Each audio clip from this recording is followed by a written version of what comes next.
Are you tired of seeing rejection emails from recruiters?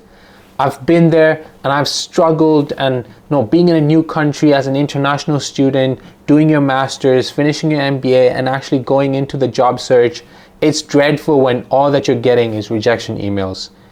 I want to share some insights. I want to help you guys out. I want to take you guys through what I did to actually make sure I land 5 job opportunities, 5 job offers from my side, from the changes and tweaks that I did with my CV, with my approach. And I'm hoping that these tips can help you also land your perfect job.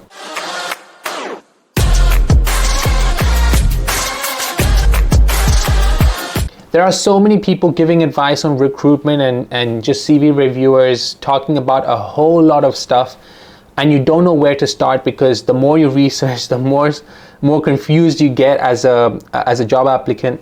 And I feel that a lot of people are talking about it and just talking about it and not actually doing something, and they hadn't actually seen success. So it's very difficult to understand if what they're saying actually works or doesn't work, because they haven't seen that success or they haven't proven what they're actually talking about. So I would say, take it from me right now.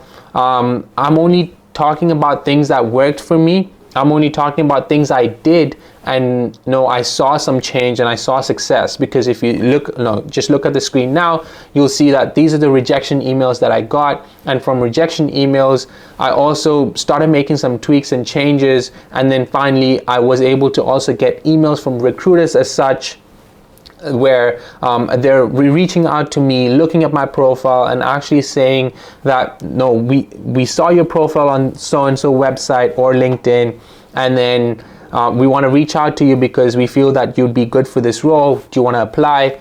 And when you get emails as such, that's a better approach as to also just cold emailing. So you want to try different approaches, and you want to make sure you have these different approaches so that you as a candidate going into a particular new role or doing this job search, you're able to understand fully what exactly the job role requires, as well as when you're not applying, you also get opportunities from recruiters to see your profile and actually come and contact you as well. So let's get right into it, and then let's talk about the tweaks and changes that you can make to land your perfect job. The first problem that I see is that a lot of people get into a rut where they're so focused on tweaking their CV, tweaking their LinkedIn profile, they're tweaking everything that everyone is talking about, and you forget to actually do the things that you really need to do. That is, start applying.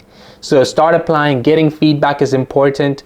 And if you are getting rejection emails, the best thing to do is to reply back. I can put up a format here and look at this format, try to reply back, try to get back an understanding of whether it's your CV or whether it's your application, the way you applied, or are you applying for a role that doesn't resonate with your CV? Are you applying for something that's a little bit above your pay grade?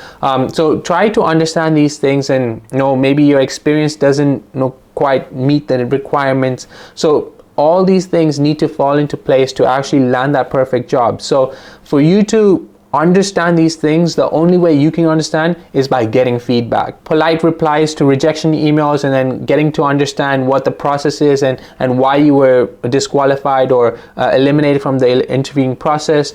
Try to understand that from the recruiters. And now a lot of job applicants go in with locking their profiles and making sure that no one can actually reach out to them on LinkedIn, which kind of hinders the whole system. If you want to be found by recruiters, you need to make sure your profile is public, but then at the same time, not just have your profile public, have the right, your picture, for example, have 70% covering your head and 30% shoulder. Have a picture, just your face and your shoulders in that particular picture.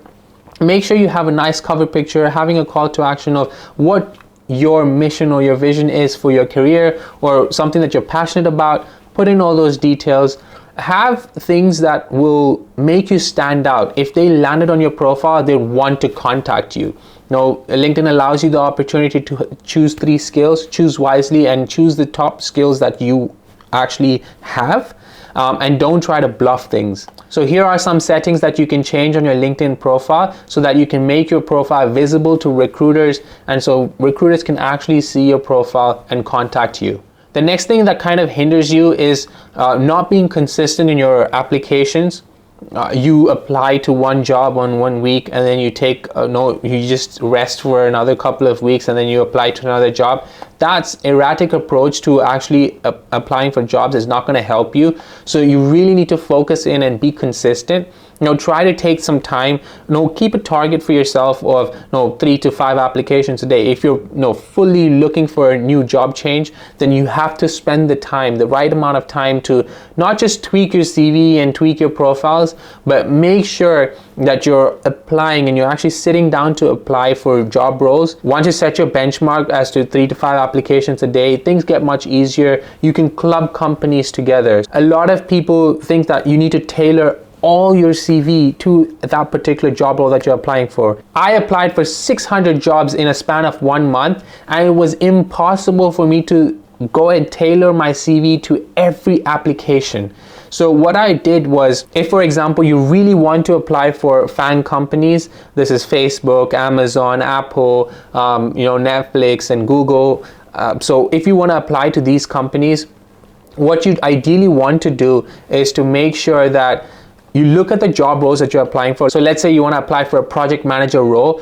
Go ahead and check what skills and what are the keywords in that particular role. More often than not, for FAANG companies, if you look at the requirement for that particular role, or for project manager, if it's an entry level, it's going to be the same. It's going to be very similar. So all you need to do is group companies like that together and then make a CV for that. And once you're optimizing your CV for that particular group, you know what to do and how to apply for this particular role. So having those right keywords, having those highlighted points, what are actually available on their job portal, making sure that you can actually send those emails out and making sure you can send those CV out to the recruiters as well. So you want to make sure that you can simplify things, and you want to work smarter and not work too hard and spread yourself too thin. The biggest mistake is trying to listen to everyone around and trying to follow everything everyone is saying. Do what works for your particular CV and your particular role. It's really important for you to have your skills as well as your personality stand out and what you can achieve if you were taken into a particular role. So every recruiter wants to see what you can bring to the table. So always have numbers and always have facts and figures to point you in the direction to show you your successes on your CV. So now moving on to the ATS score. The ATS score is to give guidance to recruiters and companies to understand if your CV matches the profiles, because there are so many applications that are coming in. You want to funnel it in, so you want to bring out people who actually stand out, so therefore their keywords and their experience has to line up to make sure that they're the perfect match for that particular role. It's there to help recruiters to actually weave through the tons of profiles that are coming in. If you want to know how to make your CV ATS friendly, check the description below. I'll link you to the video that I've made on that. And lastly, don't just apply for jobs on LinkedIn. You also want to try out other sites. I'm going to link them below in the description. Start applying for jobs and diversifying your applications throughout other job sites as well. Keep working hard and you're one step closer to your success story. Thanks for watching, guys. Cheers, guys. See you in the next one.